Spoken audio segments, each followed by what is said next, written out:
My beloved sisters and brothers, today I want to remind you of something so powerful, yet so often underestimated. It's something every believing woman has, regardless of her wealth, her background, or her circumstances. It's not found in worldly possessions. It's not dependent on status or appearance.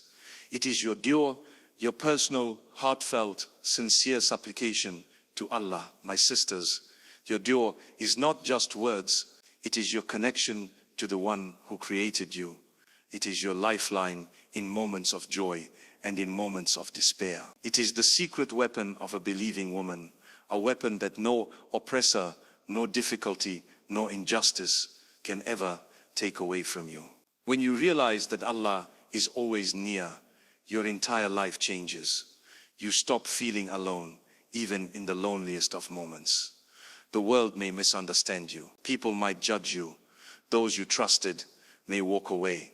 But the one who created you, the one who knows every breath you take, never leaves your side.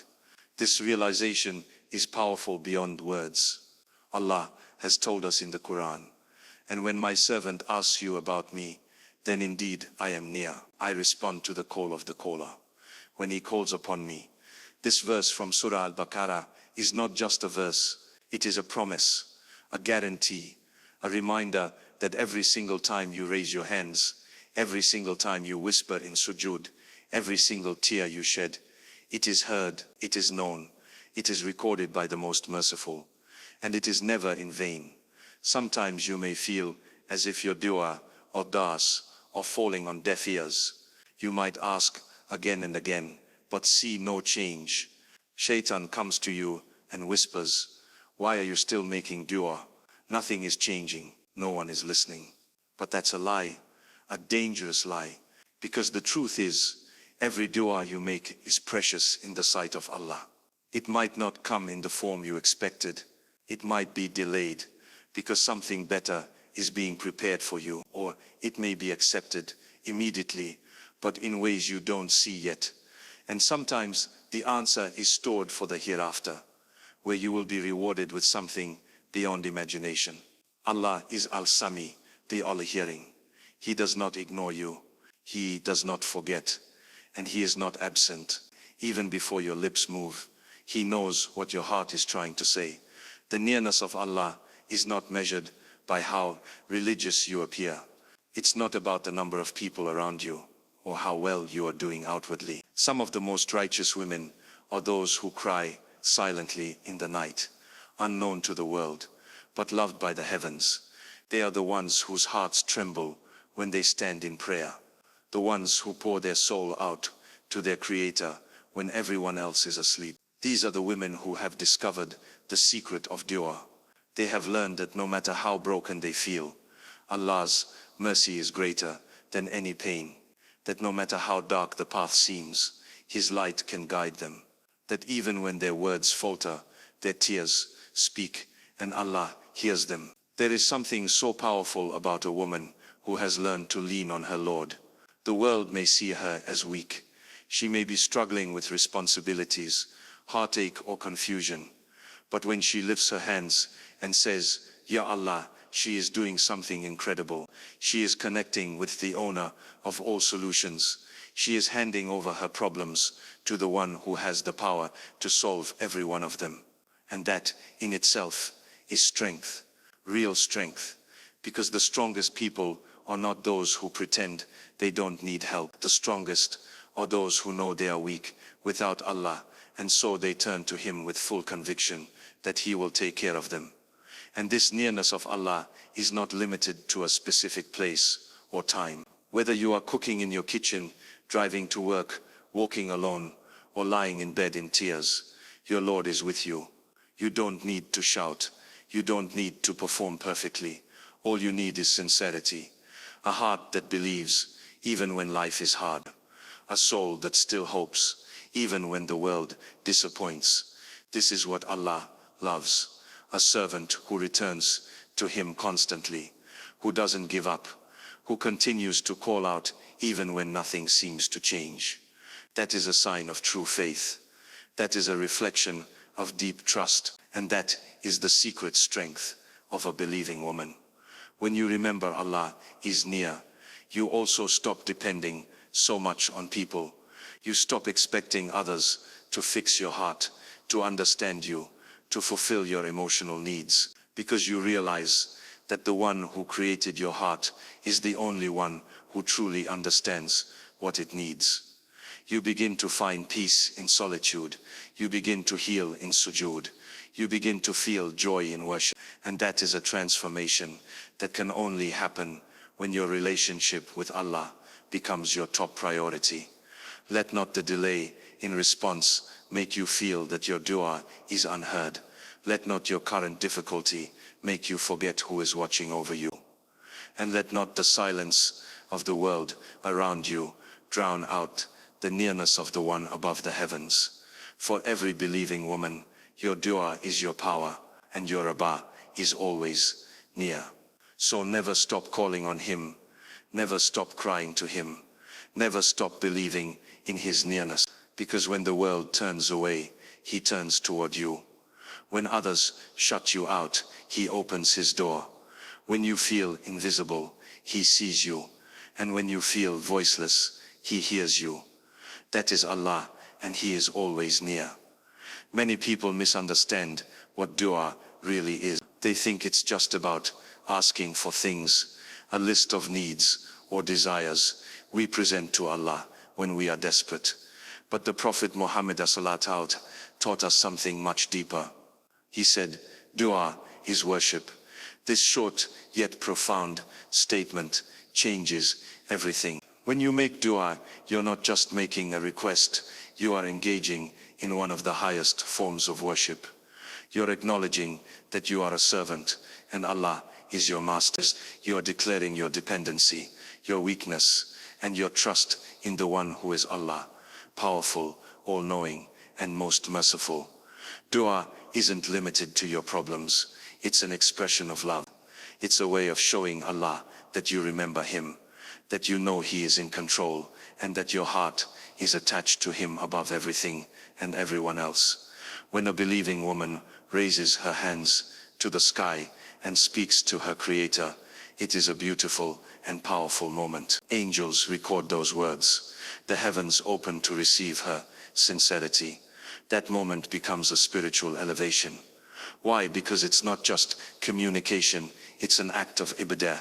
This is why it's so important to understand that dua is not just something you do when you're in crisis. It's something you do when you're grateful, when you're joyful, when you're peaceful, and even when you're not sure what to say. The power of dua lies in its sincerity, not its vocabulary. You don't need to have memorized 100 Arabic words. You don't need a perfect tongue. What you need is a heart that truly believes that Allah is listening and will respond in the way that is best for you. So many times, women feel they are not worthy of making dua. They feel distant from Allah due to their past, their sins, or their circumstances. But that is exactly when you should turn to Allah. That is exactly the time when dua becomes your shield, your rope, your lifeline. When you cry to Allah after a mistake, that dua becomes a sign of humility and repentance. It becomes a means of drawing closer to your Lord. Never think you're too sinful to make dua. Remember that Allah loves those who return to him.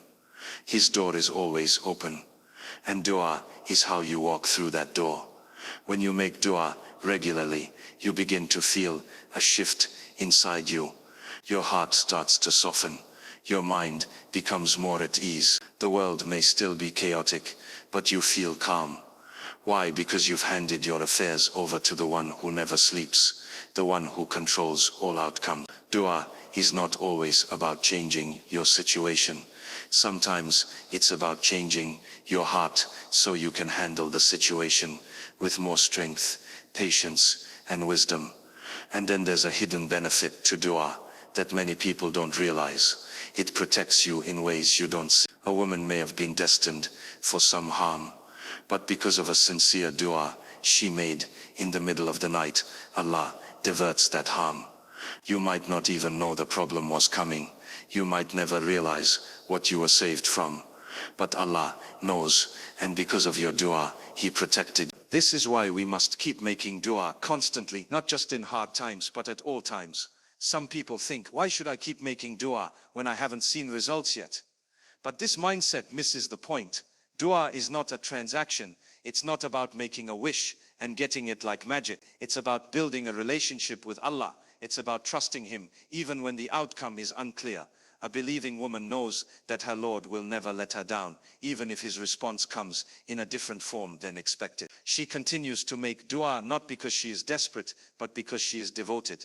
Look at how often the Prophet Salim made dua. He was the most beloved to Allah, yet he constantly turned to Him in dua. He would make dua in the morning, in the evening, before sleeping, after waking, during hardship, and in times of ease.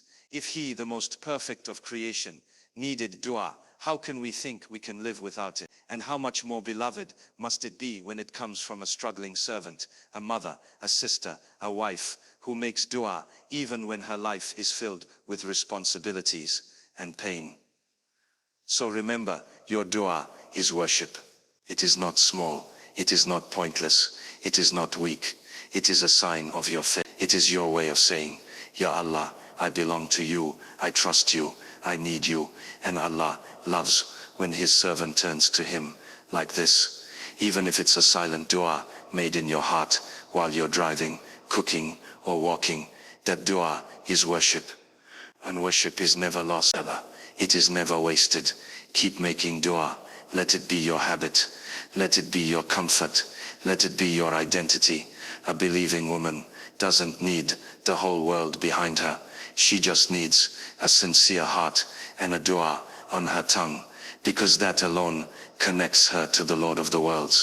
There is something truly profound about the words of the Prophet Muhammad when he said, fear the dua of the oppressed, for there is no barrier between it and Allah. This isn't just a warning to the oppressor. It's a divine reassurance to the one who is suffering in silence. For every believing woman who feels wronged, silenced, or abandoned, the statement is a lifeline. It is a reminder that while the world may ignore her pain, Allah never does. The dua of the oppressed travels faster than the speed of light. It goes straight to the Lord of the worlds, and it is heard, accepted, and responded to in the most just way, at the perfect time. When a woman is mistreated, be it in her home, by society, or even within her own family, her cries to Allah carry weight in the heavens. She may not be able to defend herself with loud words. She may not have the power to fight back with strength. She may be physically or emotionally exhausted. But when she stands in the night and raises her hands to Allah, that dua is stronger than any sword. That dua is her shield, her sword, her protection, and her justice. Allah is Al-Adlal, the most just, and He does not allow injustice to pass unnoticed. The beauty of this truth is that a woman doesn't need the world to see her struggle for it to be valid. She doesn't need to explain herself or prove her pain to others. Allah knows. Allah sees the sleepless nights, the silent tears, the forced smiles. He sees the burdens she carries in her heart while still managing to care for those around her. He sees how she sacrifices, how she forgives, how she prays, and how she holds herself together when everything seems to be falling apart. And when she turns to Him in dua, it is not a mere ritual. It is a powerful cry for justice. It is a declaration that she trusts Him even when nothing makes sense. There are women all over the world, some in abusive marriages, some facing injustice in courts, some being judged by their communities, who have no platform, no voice, no one to stand for them. But they have something far greater. They have Allah. They have their dua. And when they call upon Him, it's not out of weakness. It's out of faith. It's out of certainty that Allah's help will come, even if delayed. And sometimes that help comes in ways they never imagined. A door opens, a heart changes, a situation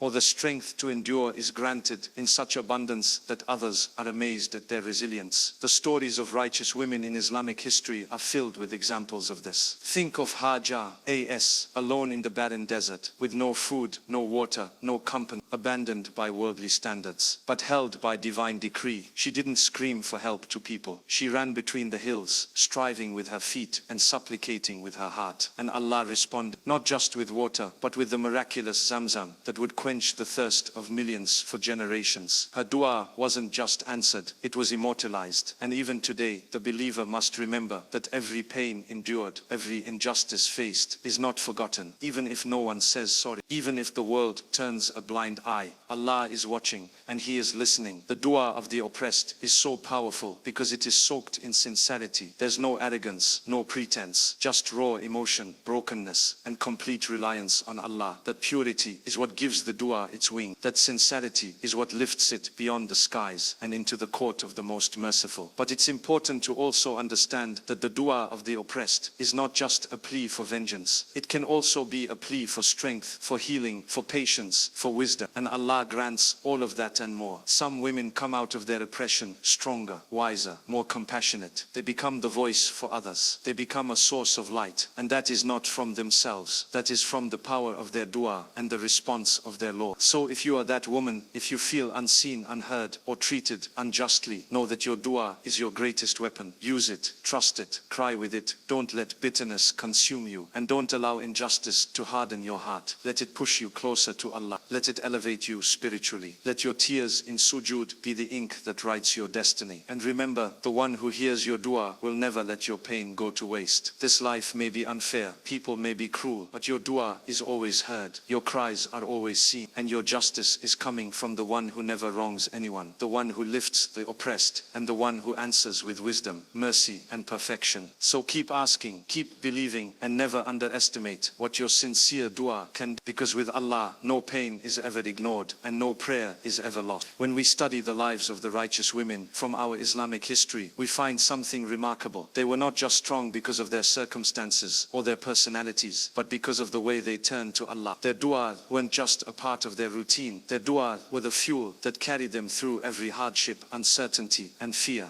These weren't just women who made dua, they were women who lived by their dua, and their prayers changed not only their own lives, but the course of history. Allah has preserved their stories in the Quran and Sunnah for a reason, so every believing woman can see herself in them and find strength and hope in their example. Take the story of Hajar, peace be upon her. She was left in a barren desert, alone with her baby son, by the command of Allah. There were no people, no water, no help. From any human perspective, she was completely abandoned, but she never doubted. Instead of panicking or complaining, she asked her husband, "Did Allah command you to do this?" And when he affirmed that it was Allah's command, she replied, "Then He will not neglect us." What strength, what faith, what incredible trust in her Lord. And then she ran between the hills of Safa and Marwa, not once, but 7 times, seeking water, crying, making dua, pleading to her Rabb. She didn't sit passively, she strived and she supplicated. And what was the result? Allah sent Jibreel as to strike the earth and release the blessed water of Zamzam, a spring that still flows today. Her dua was heard, her effort was rewarded, her patience was honored. This is not just a historical account, it is a living example for every woman who feels abandoned, scared, or unsure about the future. Hajar's legacy is proof that when you make dua from a place of sincerity and faith, Allah will open a door for you, even in the most desolate place. You may not see how or when, but He will respond. Not only did Allah take care of her, He made her sacrifice and her dua part of the sacred rites of Hajj, practiced by millions of Muslims every year. Her dua did not just change her situation, it became a source of mercy for the whole ummah. That is the power of a believing woman's dua. Then we have the story of Maryam, peace be upon her, the mother of Isa, as she was chosen by Allah, purified and elevated above the women of her time. Yet she faced incredible difficulty. She carried her pregnancy alone, away from the eyes of people, bearing the pain, the fear, and the weight of what was to come. Imagine a young woman in pain, isolated, with no one around her to comfort or support her. And in her moment of desperation, under the palm tree, she cried to Allah, wishing she had died before that moment. And what did Allah do? He comforted her, He called out to her, He provided her with water, with food, and with words of reassurance. Her dua was not denied. Her sadness was not ignored. Her pain was not dismissed. Allah responded to her directly and immediately. That's how beloved she was. And that's how beloved you can be when you turn to Allah with full sincerity. Maryam, as was given one of the greatest honors in human history, being the mother of a prophet, and she received it while being in complete submission to her Lord, constantly in prayer and devotion. Her story reminds us that even in isolation and fear, even in pain and uncertainty, dua connects you to the one who never leaves you alone. These are not just beautiful stories, these are divine reminders. When a woman today finds herself crying in the darkness of the night, feeling helpless, feeling misunderstood, she must remember that she is never alone. She is part of a legacy of women whose strength came not from the world, but from their connection to Allah. Their weapon was not anger or argument. It was sincere, powerful dua. They didn't just wait for change. They made dua, and Allah changed everything for them. When a believing woman today raises her hands and says, Ya Allah, help me, she is walking in the footsteps of these noble women. She is reviving their legacy. She is carrying the torch of faith, of resilience, of tawakkul. And that is a legacy far more powerful than anything the world can offer. She may not be recognized on social media. She may not be praised by people, but in the heavens, her name is known, her dua is recorded, her tears are seen, and her sincerity is honored by the King of Kings. So never feel like your dua is small. Never think that you're just one woman with no influence. Remember Hajar, remember Maryam. Remember that when you make dua with full trust in Allah, you are not just asking, you are taking part in a tradition of powerful, righteous women whose dua moved the world and whose stories were written in the Quran to inspire you. Your dua is not ordinary. It is extraordinary because it is connected to the one who created you, sees you, and loves you. Many times, people hold back from making dua because they feel their requests are too small or insignificant. They feel they should only turn to Allah for the big things, guidance, forgiveness, or protection from calamities. But the truth is, Allah wants you to call upon Him for everything. He wants to hear your voice, your concerns, your hopes, and even your daily struggle. Whether you are asking for something as vast as Jannah or something as seemingly minor as finding a misplaced item, it all matters to Allah. In fact, the Prophet Muhammad the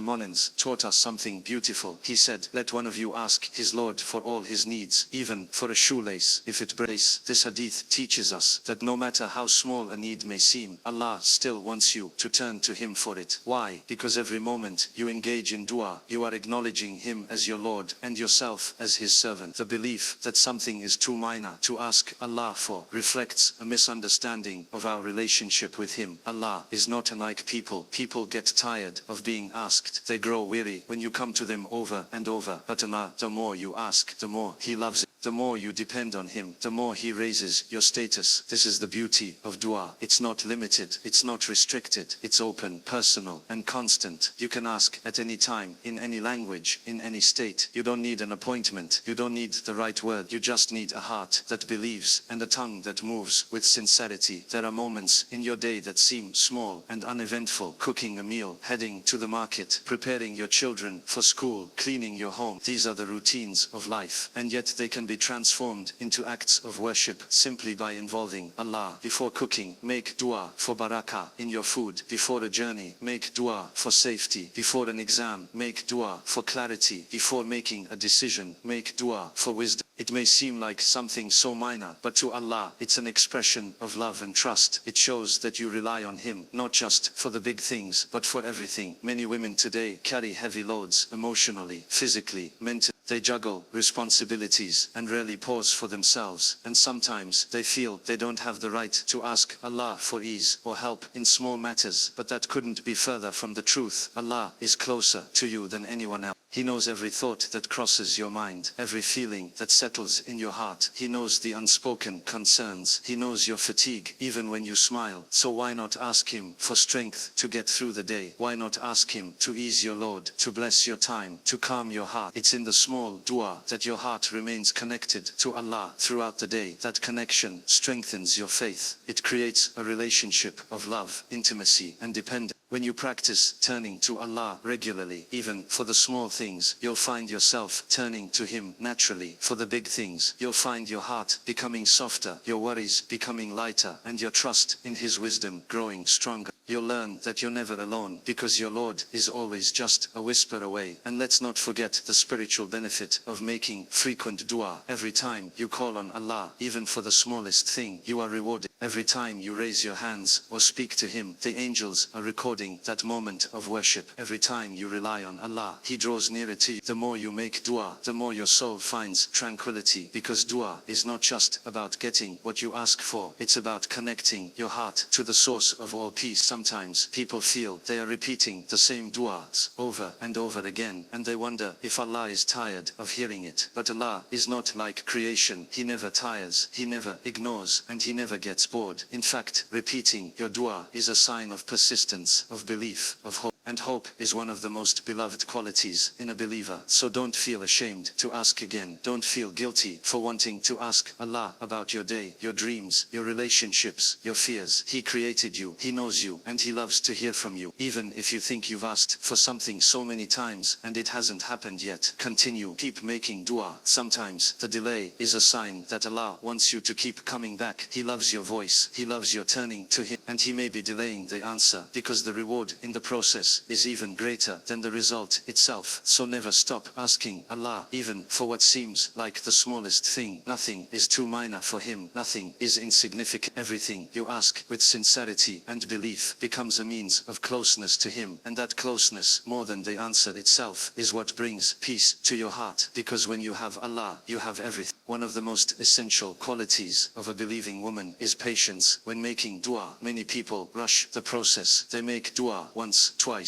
maybe even for a few days, and then stop. They begin to feel as though Allah is not listening. They question whether their dua has value. But the Prophet Muhammad taught us that the dua of a believer is answered as long as she does not grow impatient. He said, the supplication of a person will continue to be answered so long as he does not ask for something sinful or for breaking ties of kinship, and as long as he is not impatient. This hadith is a lesson in endurance, trust, and spiritual maturity. When a woman continues to make dua, even when there is no apparent sign of change, that is not a sign of weakness, it is a sign of deep faith. It means she trusts Allah's plan more than she trusts her understanding of what should happen. She believes that Allah will respond in the best way, at the best time, and in the best form, even if she doesn't comprehend it now. That level of patience is not easy, but it is incredibly beloved to Allah. He loves the heart that stays connected to Him through every storm, that continues to knock at His door, no matter how long it remains closed. There is a wisdom behind every delay. Sometimes Allah delays because you are not yet ready to receive what you are asking for. Sometimes He delays because He wants to purify you through the process of calling on Him. The more you call on Him, the more humble you become. The more you rely on Him, the more your heart is shaped by sincerity and submission. Dua isn't just about getting something, it's about transforming you into someone who is closer to Allah. That transformation often happens through the waiting. Think about the woman who wants to get married. She's been making dua for years. Every time she hears about someone else's engagement, she feels a little sting in her heart, but she still smiles, and she continues her dua. The world sees her waiting, but Allah sees her growing. He sees her patience, He sees her worship, He sees her struggle, and He is preparing something beautiful, not just for her life, but for her soul. Whether or not she gets what she asked for, she has already gained something more powerful, a heart that belongs to Allah. Or consider the mother who prays for her child's guide as she sees her child drift further from Islam. She cries in sujood, she makes dua in the last third of the night, and still it seems nothing is changing. But what she doesn't see is how those duas are building a fortress around her child. How her sincerity is opening doors of protection, of unseen mercy, of future guidance that will unfold in ways she never expected. Her patience is not a delay in reward, it is a guarantee of reward, because Allah does not ignore any sincere dua, especially when it is accompanied by sabr. And what about the woman struggling with illness, or emotional pain, or personal hardship? She asks Allah for healing, for ease, for relief, and sometimes it doesn't come immediately. But every time she makes dua, angels record her worship. Every time she endures, her sins are being forgiven. Every moment she chooses to trust Allah over falling into despair, she is rising in the sight of her Lord. It is asking for may be delayed, but what she's gaining is eternal. We must also understand that dua Dua is not magic. It is not a button we press to get instant result. It is a relationship. It is a conversation with our Creator, and that relationship must be nurtured with trust, consistency, and hope. A believing woman knows that her timeline is not always aligned with Allah's wisdom. She knows that just because something hasn't happened yet doesn't mean it won't, and even if it never happens, it may be because Allah has something far better waiting in the next life. That belief is powerful. It gives her peace in the waiting. It gives her strength when others give up. It gives her light when the path ahead seems dark. We must also remember that the reward of making dua itself is immense.